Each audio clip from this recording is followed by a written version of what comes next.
Okay, this video is going to be on how to shoot a pistol, and not really how to shoot a pistol, but how I shoot a pistol. And if you want to try some of these methods out, and it may help you, it may not. One thing you should do is dry fire practice, but we'll get into that in a second. All right, the first thing you want to do is get a high grip in the back. You want that slide to be as low down towards your wrist as possible. So get up high. Get up high and snug. If you got some chubby hands, you could benefit from a beaver tail. So get up high. Wrap your hands around. The next thing is don't death grip that pistol to where your hand is rigid. Pretty much what happens when you do that, the gun will move in your hand more, even though you're death gripping it. So what you want to do, I got this from Ron Avery on one of his videos. You want to mush your hands together like you're taking a piece of clay and mushing it together. So firm pressure, but not rigid. All right.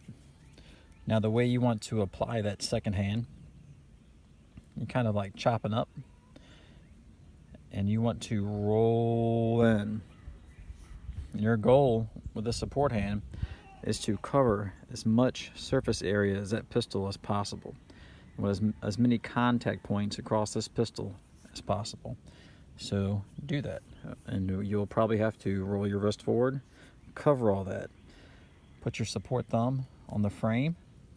That's why you see those accelerator cuts on the agency pistols. Now take your shooting hand thumb and push it down on top of your thumb knuckle, if that's what that's called. And that is what your grip should look like. Lock those fingers in. All right, now into the trigger part of this. All right, here's the thing. You will see people tell you to just use the tip of your finger. And I've tried that. I don't like that. Here's my problem. I have kind of large hands and I have skinny fingers. And with my tip of my finger, just using the pad on something like this Glock, I don't feel like I have much control. See this? Like my finger's way out, away from the gun. I don't feel like I have a lot of leverage or control over the reset if I'm trying to shoot fast. So what I do is that's about how far I go with my trigger finger. So somewhere from the crease, between the pad and the crease. That could vary depending on your hand size. Now here's how you want to test out how much trigger finger you should need. Now, a mistake people make, and a lot of times it's hard to tell while you're shooting, is when you pull the trigger, you want those sights to stay right where they are. You don't want it going this way, this way, this way. You want your sight picture to remain the same through your trigger squeeze. So, however you can dry fire with one hand and not have a bunch of movement in your sight picture, do that. If you're dry firing and the gun is moving like this or this, don't do that. Readjust your grip and readjust your trigger finger. Also, you want this gun to be in line with your arm. You want all that stuff to go down. You don't want the gun tilted this way, this way. You want it straight, so it is absorbing into your body down through your arm. All right, so after you figure out how to do that, dry fire. Do a lot of dry fire single-handedly. If you are going to shoot with one hand, put your thumb up some. That will kind of help you lock the pistol in place. I dry fire left-handed and right-handed, because you never know when you might have to shoot left-handed. All right, let's see, what else? All right, even if you have really terrible trigger jerk or trigger control or whatever you want to call it, A really good grip on your pistol will mitigate a lot of that. You can jerk on that pistol pretty hard, and it takes a lot of force to move that sight picture. So you want those sights to stay aligned.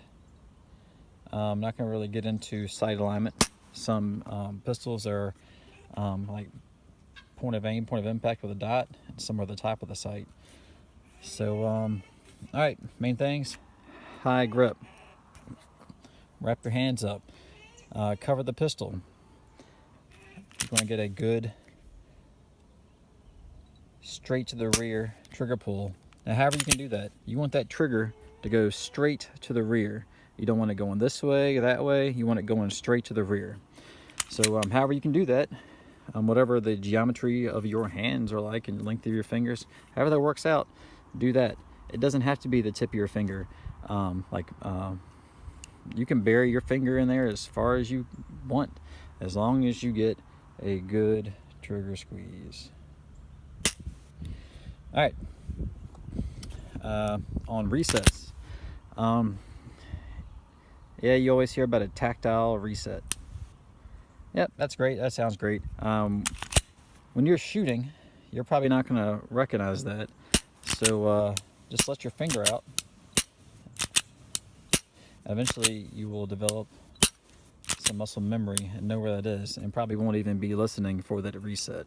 But if you were trying to shoot for some accuracy and you let that trigger out, you don't want to go way out here, because then you gotta reacquire like a good spot to put that trigger finger. So when you shoot, leave that there. You want the smallest amount of movement possible. So go out just as far as you need to, and then go back. When you pull the trigger back, just pull the trigger as far as you need to have the striker disengage, or the hammer or whatever.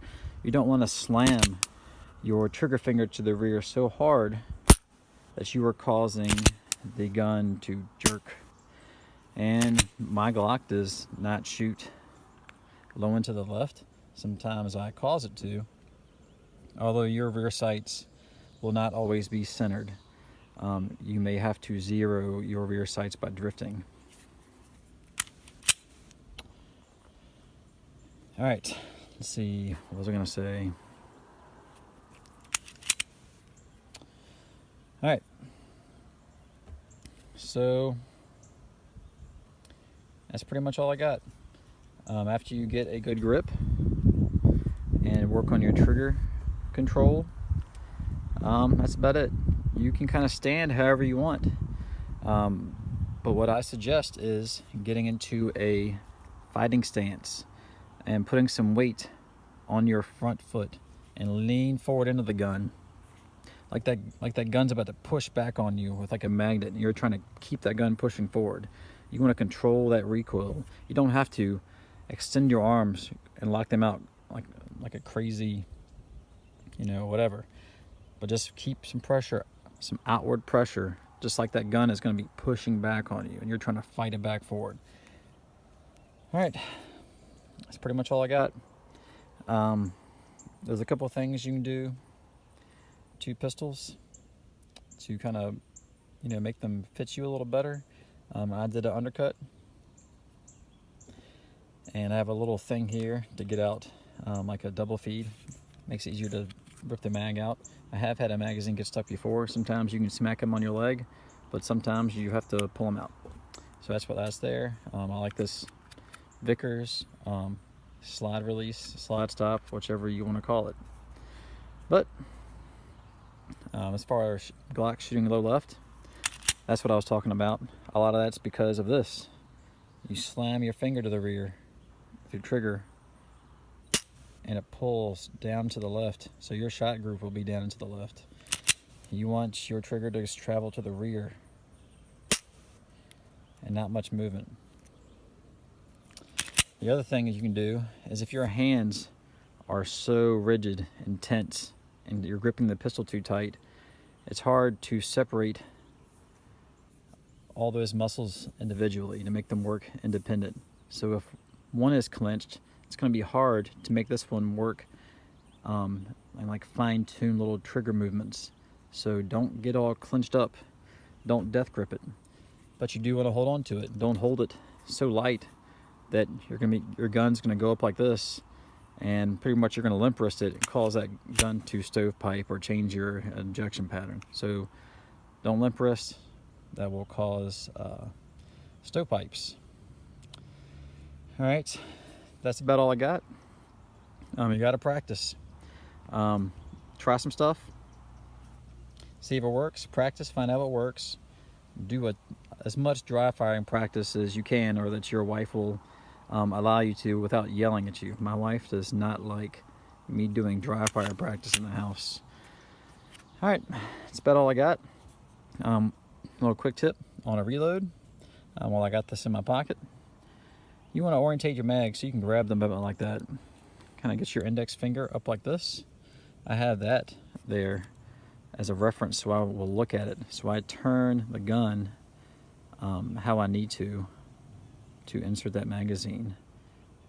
Go in like this. If you're going to use your thumb, release the slide. If you're going over top, hit it and go over top.